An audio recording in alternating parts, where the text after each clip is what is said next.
Hi friends, எங்கள் மாமா காட்டுள்ள போய் அல்லிப்பழம் எடுத்துன்னு வந்துக்கிறாங்க. வாங்க ஃப்ரெண்ட்ஸ் பார்க்கலாம். மாமா எத்தனை வந்துட்டியா அல்லிப்பழம்? எவ்வளோ எடுத்துன்னு வந்த? பார்த்தீங்களா ஃப்ரெண்ட்ஸ், எவ்வளோ அல்லிப்பழம் எடுத்துன்னு வந்துக்கிறாங்க. அது உள்ள காட்டுக்குள்ளே போனாங்க, காலையில் போனாங்க. இப்போ தான் 1 மணி வந்தாங்களே. 3 காடு தாண்டி போனோமா.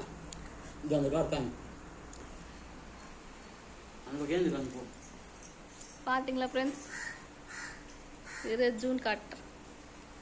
இந்த காடு 3 காடு தாண்டி போனோமா அந்த அல்லிப்பழம் எடுத்துன்னு வரத்துக்கு.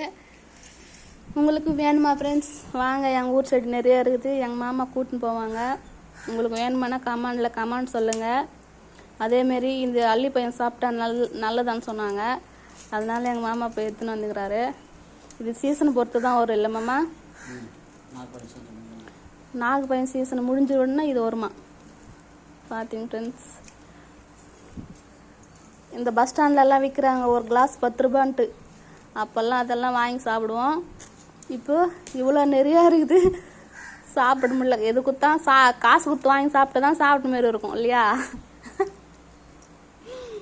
இவ்வளோ நிறைய இருக்குது, சாப்பிட முடியல ஃப்ரெண்ட்ஸ்.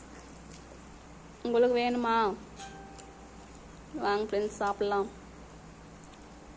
இது யார் யார் சாப்பிட்டுக்கிறீங்களோ அவங்கெல்லாம் கமெண்ட் சொல்லுங்கள். பிடிச்சிருந்தா லைக் பண்ணுங்கள். என் மாமா காட்டுக்குள்ளே போய் 3 பாரு